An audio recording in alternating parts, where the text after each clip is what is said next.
Bismillahirrahmanirrahim.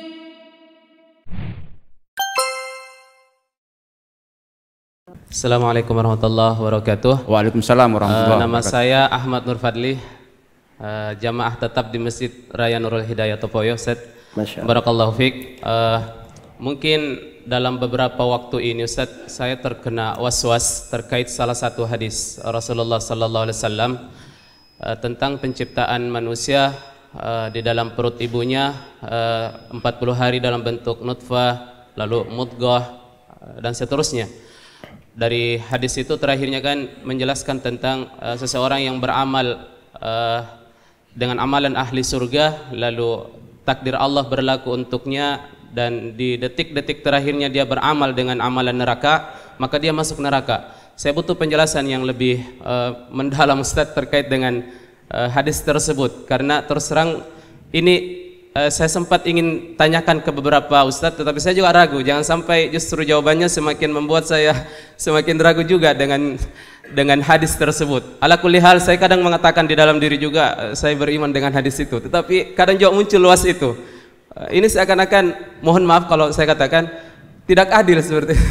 Tidak adil kalau seperti itu. Seorang beramal dengan amalan surga sekian lama, lalu tiba-tiba di detik terakhirnya dia beramal dengan amalan ahli neraka. Apalagi kalau saya baca kisah dari Ar-Rajal bin Unfuah atau Ar-Rajal bin Unfuah itu Ustaz, seorang laki-laki yang ada di zaman Rasulullah, sering ikut di majelisnya Rasulullah sallallahu alaihi wasallam. Lalu Rasulullah katakan akan ada di antara kalian seorang laki-laki yang gigi gerahamnya di neraka lebih besar dari gunung Uhud. Dan betul Ar-Rajal bin Unfuah akhirnya dia meninggal di perang apa itu? Perang Yamamah kalau saya tidak salah ingat, atau perang apa? Allahu alam. Dan dia meninggal sebagai pembela orang-orang yang murtad, pembela orang apa? Nabi palsu. Betul hadis tersebut. Padahal dia awalnya adalah orang yang beriman kepada Rasulullah sallallahu alaihi wasallam. Semoga saja Ustaz memahami pertanyaan kami. Barakallahu fiik Ustaz. Assalamualaikum warahmatullahi wabarakatuh. Waalaikumsalam warahmatullahi wabarakatuh. Waalaikumsalam warahmatullahi wabarakatuh. Baik, ini yang pertama, hadits Rasulullah sallallahu alaihi wasallam itu tidak ada yang diragukan. Jadi harus selalu dipisah bahasanya. Was-was itu pada diri sendiri. Kesalahan pada diri sendiri. Jangan disangkut pautkan dengan hadits Nabi sallallahu alaihi wasallam. Karena Rasulullah itu selalu berucap sesuatu yang 100% benar. Wa ma yantiqu anil hawa in huwa illa wahyu yuha. Tidaklah beliau berucap dari hawa nafsunya. Yang beliau ucapkan itu adalah wahyu yang diwahyukan kepadanya. Itu yang pertama. Kemudian yang kedua, hadits Ibnu Mas'ud yang disebutkan tadi, itu hadits diriwayat Bukhari dan Muslim.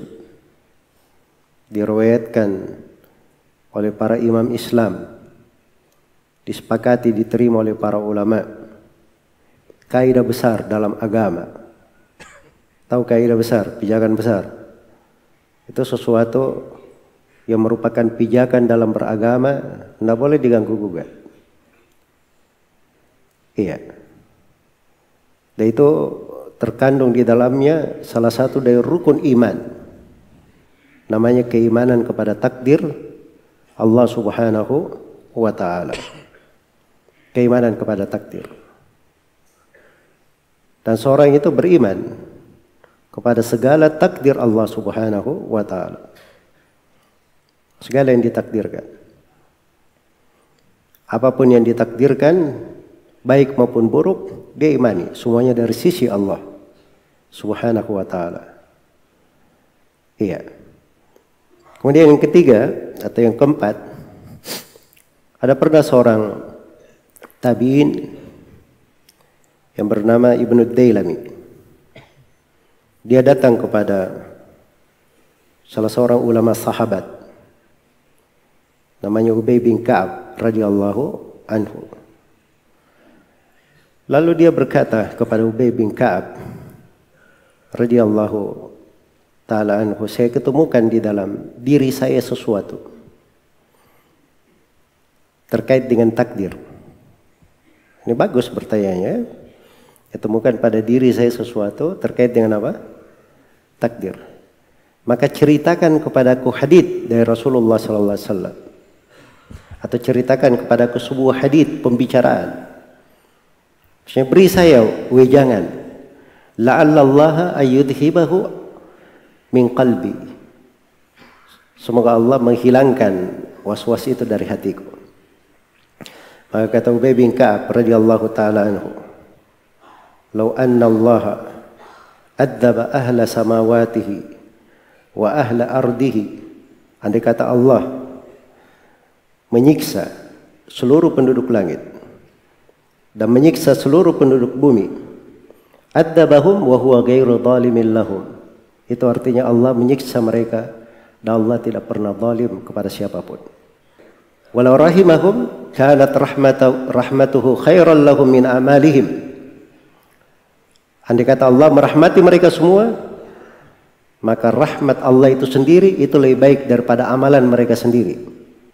Walau anfaqta mithla uhdin dhahaban fi sabilillah ma qabilahu Allahu minka hatta tu'mina bil qadar. Andai kata engkau berinfak emas sebanyak gunung Uhud,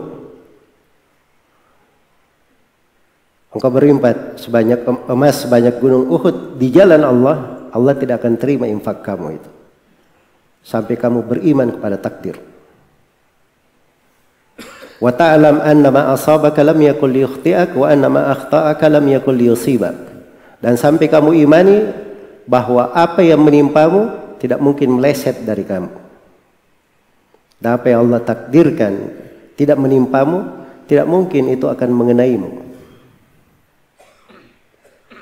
Itu semuanya takdir. Kemudian kata Ubay bin Ka'ab, "Walau mutta ala ghairi hadza la dakhaltan nar." Kalau kamu meninggal tidak di atas keyakinan ini, kamu pasti masuk neraka. Itu jawabannya siapa? Ubay bin Ka'ab. Ibnu Dailami pergi ke Ibnu Mas'ud.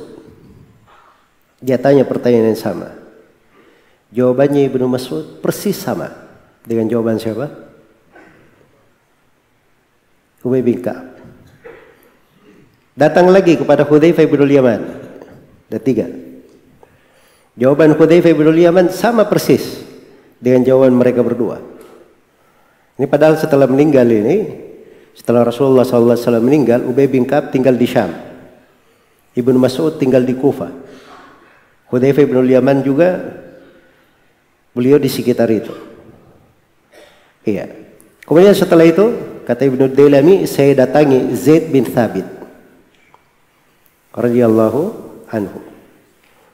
Maka Zaid bin Thabit berkata bahwa Nabi SAW bersabda persis seperti ucapan 3 sahabat itu.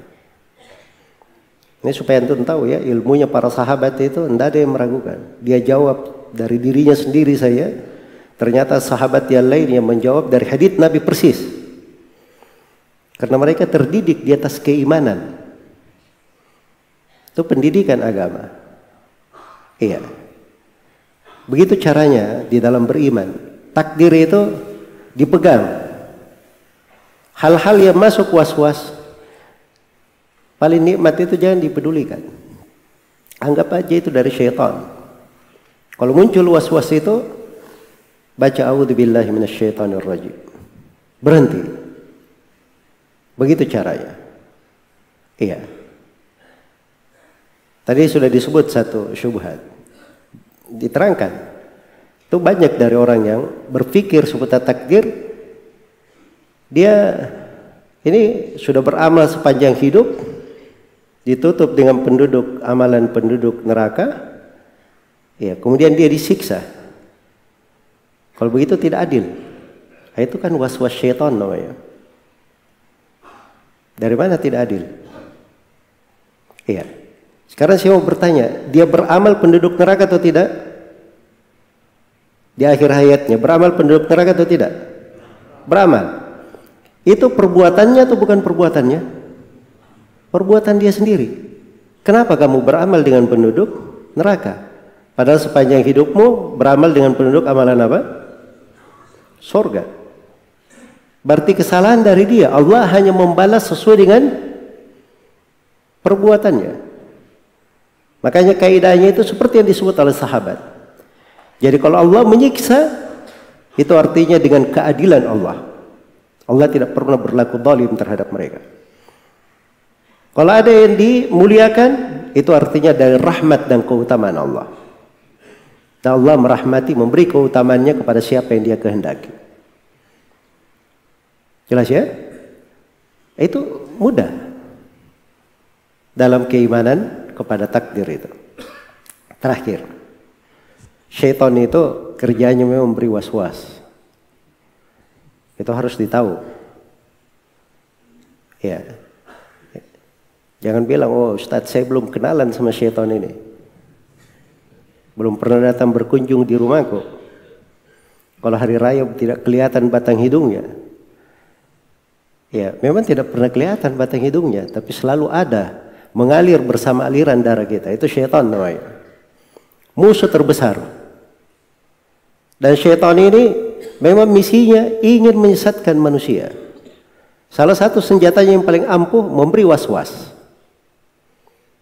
Dan Nabi sudah memberikan satu obat penting sekali. Ini juga saya ingin ingatkan hadits ini ya. Ini obat dari Rasulullah SAW. Supaya kita kenal juga rusaknya akal orang-orang filsafat. Sekarang banyak nih orang-orang filsafat ini mulai bergentayangan. Ada filsafat itu yang katanya guru apa begitu ya. Miring otaknya. Dibantah sama orang filsafat juga. Sama-sama miring sebenarnya. Ya. Tapi yang menjadi masalah ketika dibantah, ini orang yang filsafat ini dianggap bagus gitu. Ini ahli filsafat bisa menjawab semua pertanyaan aneh seputar Tuhan. Dia pikir itu ilmu. Padahal itu kedunguan namanya. Orang tidak punya otak. Tidak punya akal. Iya. Sebab kalau dia punya akal, itu seperti kisahnya Fakhrur Razi. Dia keluar bersama murid-muridnya berjalan. Oh, ramai sekali diikuti banyak manusia. Terkenal dia dulu. Begitu lewat di depan perempuan sedang berjemur di depan rumahnya. Lihat orang banyak, perempuan ini heran. Dia tanya kepada orang lewat itu, siapa ini orang? Diikuti banyak manusia. Kata muridnya bangga, wah ibu kamu nggak kenal siapa dia? Enggak, saya enggak kenal siapa dia. Dia seorang raja kah? Bukan. Seorang menteri kah? Bukan. Seorang ini. Terus kalau begitu siapa dia? Kata muridnya, ini orang punya 1000 dalil bahwa Allah itu ada.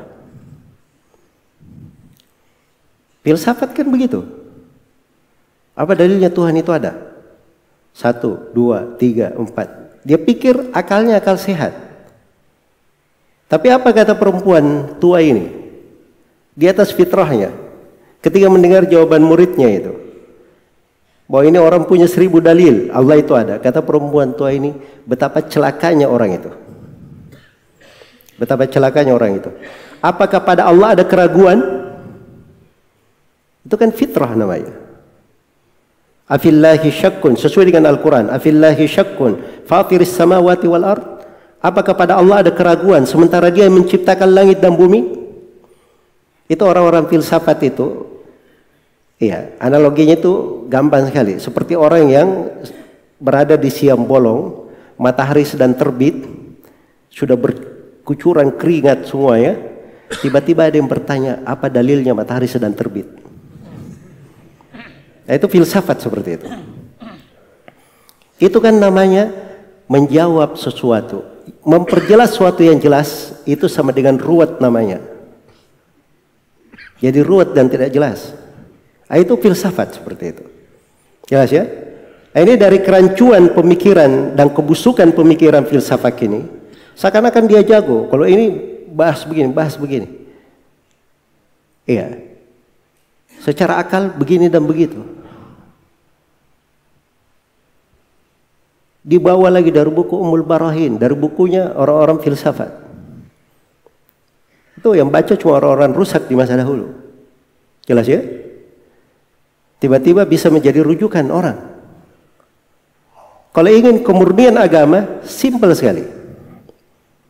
Diriwayatkan oleh Imam Al-Bukhari dan Imam Muslim dari Abu Hurairah radhiyallahu taala anhu. Ya, Nabi sudah beri obat dari awal. Ngapain kita urusin orang-orang filsafat ini? Ya, Nabi terangkan, ya'ti syaitanu ila ahadikum. Syaitan akan mendatangi salah seorang di antara kalian. Lalu syaitan berkata, ini perhatikan gaya aja syaitan ya, supaya antum tahu ini. Sudah hidup ribuan tahun nih syaitan. Jangan ajari lagi dia. Dia tidak perlu dikursus. Ini nenek moyangnya. Semua orang yang tersesat dan paling jago bikin trik dan strategi. Itu namanya syaitan. Jadi syaitan akan datangi salah seorang di antara kalian. Ini orang mukmin didatangi nih. Pertama ditanya dulu pertanyaan. Man khalaqas sama?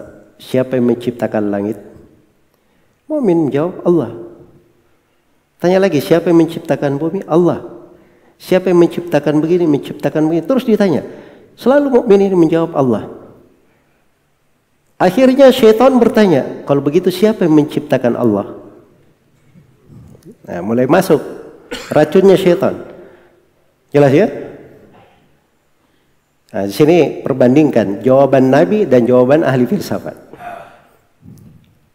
Iya. Nabi SAW bersabda, kalau kamu dapat hal yang seperti itu, pertama, man wajada misla hadza, kata Nabi SAW, pertama, falyasta'id billah. Pertama dia baca dulu, a'udzubillahi minasyaitonir rajim.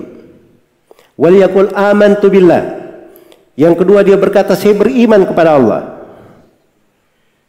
Yang ketiga, wal yantahi, hendaknya dia berhenti.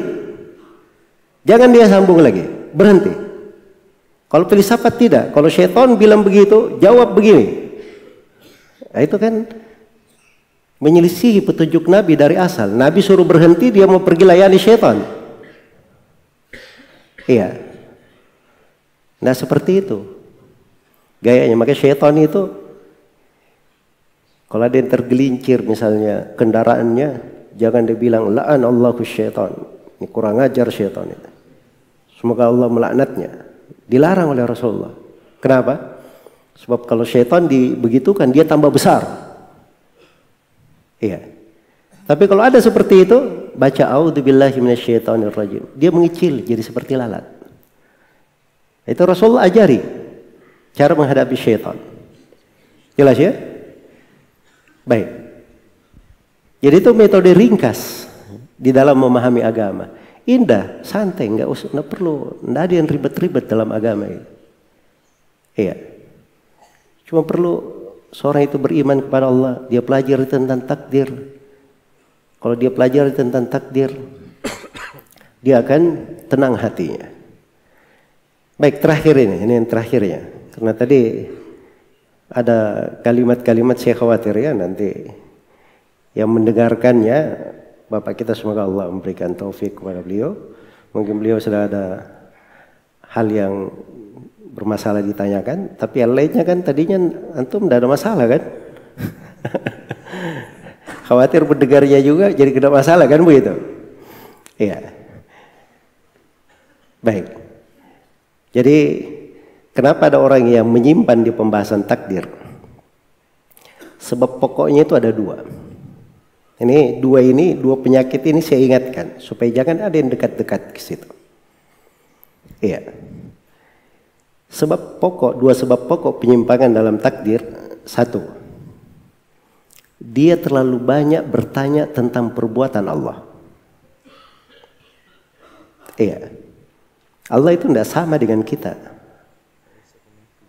Kita ada sesuatu kita lakukan ditanya dia. Allah itu sudah menegaskan la yus'alu amma yaf'al wa hum yus'alun. Allah itu tidak ditanya apa yang dia lakukan. Mereka lah manusia yang ditanya apa yang mereka lakukan. Kalau Allah berbuat sesuatu, jangan tanya kenapa begini, kenapa begitu. Pintu ini kalau dibuka pasti akan masuk ke dalam kesesatan. Waliyadzubillah. Iya. Jelas ya? Mempertanyakan perbuatan Allah, apa hikmahnya, kenapa begini, kenapa begitu.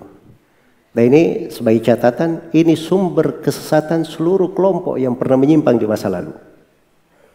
Karena itu kata Syekhul Islam Ibn Taimiyah rahimahullahu taala, wa aslu dhalalil khalqi min kulli firqatin wal khawdu bi fi'lil ilahi bi illati fa innahum lam yafhamu hikmatan lahu fasaru ala naw'in minal jahiliyati.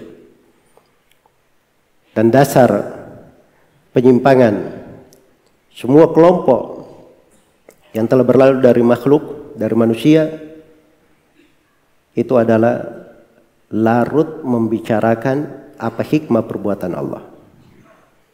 Mereka ini tidak paham hikmah Allah subhanahu wa ta'ala. Iya, yang diinginkan dari Allah subhanahu wa ta'ala. Akhirnya mereka sama dengan masyarakat jahiliyah. Sebab yang bertanya-bertanya seperti itu kebiasaannya masyarakat jahiliyah dahulu. Penyakit yang kedua yang harus ditinggalkan supaya tidak menyimpan di pembahasan takdir.